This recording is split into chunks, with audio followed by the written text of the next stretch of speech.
If you've come across this video, you've probably already decided that the locums per diem physician lifestyle is for you, and you may have already come across certain job offers. However, if you've worked a W-2 job your whole life, then you'll quickly realize that learning how the pay works for these jobs is way different. You're coming across terms like malpractice insurance, figuring out 1099 versus W-2 payments, and figuring out how to pay self-employment taxes. So that's why I wanted to create this video to break down how pay works and the key differences with locums and per diem jobs versus your traditional W-2 job. And my goal here is to make it as straightforward and painless as possible. As a disclaimer, this video is purely educational and just based off of my experience working as a locums per diem physician. This is not legal or financial advice. So before making any major decisions with contracts, definitely talk to your CPA or lawyer. So before we dive into pay, let's do a quick refresher on locums versus per diem. So locums, remember, is temporary physician coverage. So this means maternity leave, medical leave, etc., things like that.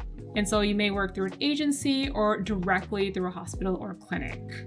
Per diem or PRN shifts are usually shift-based work. So you pick up shifts as needed, and it's usually done through a hospital, clinic, or even sometimes an agency. And the main distinction for pay here lies in the travel coverage. So locums pay will usually include things for travel logistics. These are things like hotels, transportation, and also coordination through an agency. Whereas PRN or per diem jobs will just include an hourly rate or a shift rate that just covers the work you're doing. Okay, so let's go through the major ways that pay will work for locums or per diem work. So the first is an hourly rate, and this is the most straightforward and probably the least problematic. So you just work X amount of hours during the day or during the week, and you get paid a flat rate accordingly. The second most common is the shift rate, and I find that this is more problematic than the hourly rate. So essentially, you just get paid a flat rate for a 12-hour shift. And the way this gets complicated is if you work overtime. And I'm finding this in the current job I'm at. So as a hospitalist, I frequently will take on admitting shifts, which on paper seem very straightforward and easy, right? I do 1 hour per admission, so 12 hours a day, that means maximum 12 admissions. And it would work that way if you did actually get the admission once every hour, but that's not how hospitals work. So a lot of times I'm finding I'm getting my first 6 patients around 10 or 11 in the morning, and then a lot of times the last 6 patients won't come in until about 4 or 5 p.m. So there were a lot of days, especially at the beginning, where I would stay way past quitting time. And it is one of the reasons, I'll be honest, that I'm actually leaving this current job. Something to consider and to make sure is very clear in the scope of work in your contract before you sign it, if your contract does include things like admitting shifts. The third pay option is a daily rate or a weekly assignment rate, and this is very frequent with locums, temporary coverage type roles. For example, you'll be covering Monday through Friday for a flat rate for 4 weeks while a physician is taking maternity leave. And for this type of pay, you definitely want to clarify whether weekends, call, charting, administrative time, and also travel time will be paid. And the last pay option is the per visit or per encounter pay. And this is very common in telemedicine roles. So for example, you get paid $35 a flat rate for every single patient you see. And this type of pay can be awesome if the visits are straightforward and volume is consistent. But the problem arises if volume is inconsistent. So some days you may get paid almost $200 less an hour than other days. And this also doesn't account for complicated patients. So for example, if you're getting paid $35 per encounter and you're able to cut down the visit time to 15 minutes per patient, then you'll easily get paid about $140 an hour. But if you're saddled with very complex patients, it might end up taking you 30 minutes per encounter, and that way you only get paid $70. Okay, so now let's talk about why the heck you get paid a lot more with 1099 jobs versus a W-2 job. So the first step is to understand the key differences. So a W-2 job means you are a full-time employee.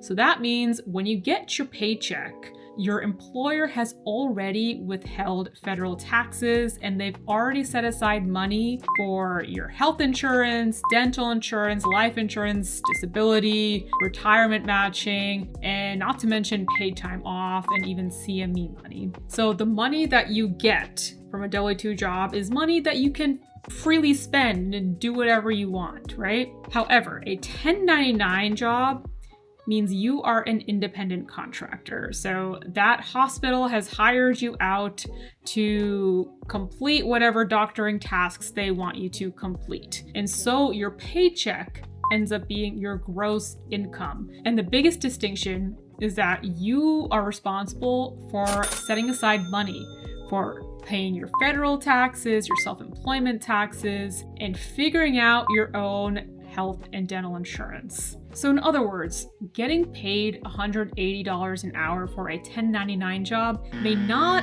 automatically be better than a W-2 job that's only paying $140 per hour. So make sure you're looking at everything that's being offered versus the flat rate. And honestly, I think that is the biggest misconception that people have in transitioning to locums and per diem jobs. They think it's just so they can make extra money. No. If you want more money from your physician job, then 100% stick to your W-2 job. That's going to give you the biggest bang for your buck. If you're thinking of switching to the per diem locums lifestyle, it should be because you first and foremost want more flexibility and control over your schedule. Okay, so now let's dig a little deeper into what expenses you need to be thinking about as a 1099 physician. Because the worst case scenario is that you spend all of that gross income you make and you have $0 set aside for all these expenses. So the best way to go about this is to estimate how much you owe quarterly in terms of taxes, retirement, things like that. So more specifically, you have to think about your federal income tax, state income tax, depending on what state you live in, self-employment tax, retirement planning, health, dental, life, disability insurance, and finally your business expense tracking. Because you are an independent contractor, so you have the ability to write off business expenses. These are things like transportation fees when you're going to back and forth through work, so gas fees. Also, if you do a lot of telemedicine work, then you can technically write off your home office as a place of business. So this is where having a CPA may come in handy, because there are a lot of ways where you can save money, and it also cuts down on the confusion of all the different types of taxes and expenses that you need to pay. And again, I said this earlier, but try to pay your taxes off quarterly. So every 3 months, set aside an amount of money to pay to the IRS. Okay, so now let's go into a real life example to hit this message home. So let's say you are a 1099 hospitalist, you work in Florida, you average about 14 shifts a month, and you're getting paid about $175 an hour, and each shift is 12 hours. So if you do the math, this comes out to about $29,400 per month, or every 3 months, it'll be $88,200, which looks amazing, right? But don't get all starry-eyed, because let's see how this gets meted out after you deal with all of your expenses. Okay, so for example, your health and dental insurance, that'll subtract $2,000 off that gross pay. Retirement savings will knock out about $13,000. Your estimated federal income and self-employment taxes will take an additional $23,000. And then finally, what your actual take-home pay that you get to spend on whatever will be about $49,500. So this is precisely why a $175 an hour 1099 hospitalist job may actually be equivalent to a W-2 hospitalist job that only pays $145 an hour. Of course, depending on what that W-2 job is covering. Okay, so now let's briefly delve into travel, lodging, and meals and how that factors into pay. So again, these are more frequently seen in travel-based temporary type gigs for locums jobs. So for travel-based locums jobs, compensation may include flights, rental car, mileage reimbursement, malpractice coverage, hotel or housing, Airbnb, licensing and credentialing service, especially if they're asking you to go to XYZ states in a year, and sometimes even meal stipends are given. But this varies a lot depending on the agency. And also the method of payment can differ, because I've seen some jobs where your gross pay should cover the cost of all of your travel expenses, etc. And so your compensation may actually look higher than a comparable per diem job that is not travel-based. But I've also seen agencies that will pay for all of these travel expenses separately from the gross income that you're getting. So this just depends on your contract, and make sure it is clearly stated, because travel and lodging compensation can make the gig more valuable. But if the details of reimbursement are vague, then it often becomes a huge headache.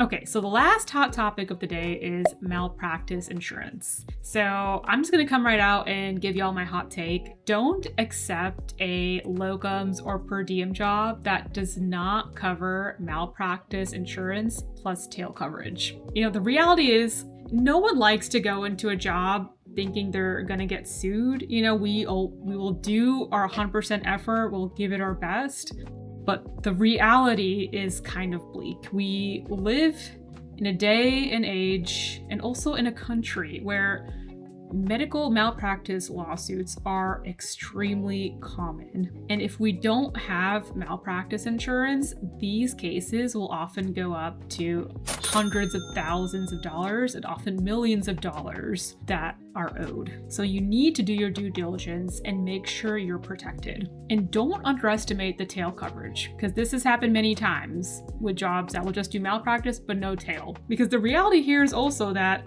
these lawsuits take years and years to develop. And so a lot of times it'll not be until 5-10 years after you've maybe left the job that this lawsuit comes up. So you need to make sure you're protected. And if you are considering buying your own malpractice insurance, just know that it is quite expensive. You are going to have to reserve a good chunk of change per year. For example, dermatology will have to pay about 12 grand a year, and this is without surgery. And just so you know, the more procedures and surgeries that you do with your physician job, the more higher your premium rates are going to be. So an anesthesiologist will have to pay about 24 grand out of their pocket a year, and an emergency doctor will pay about 39 grand a year. So that is why a high hourly rate can be less impressive if malpractice is not included in your contract. Okay, so that was a lot of material I covered. So here are the 4 main takeaways to kind of summarize everything we talked about. So takeaway number 1,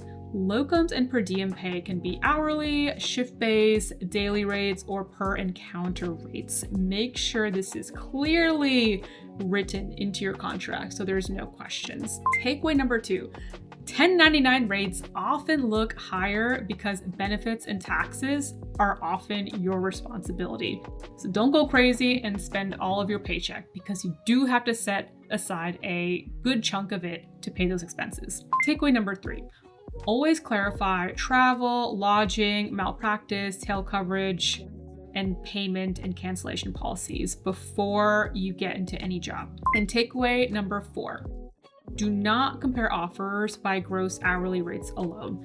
Make sure you're always thinking about the take-home value and the lifestyle fit. Because again, people do not do locums or per diem just for more money. They will do it because they want more flexibility and control over their schedule. Okay, so that was a lot. If there are any questions, please feel free to drop it in the comment box down below.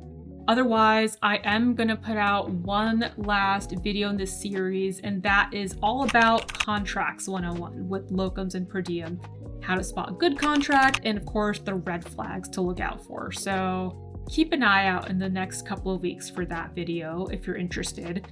But otherwise, if y'all like that video, please give a like, subscribe to my channel. I put out new videos every week. I'm all about creating a healthy and balanced lifestyle. So if you're into that, check out some of my other videos and playlists on my channel. But otherwise, I hope you'll have a peaceful rest of your day, and I'll see you next week. Bye!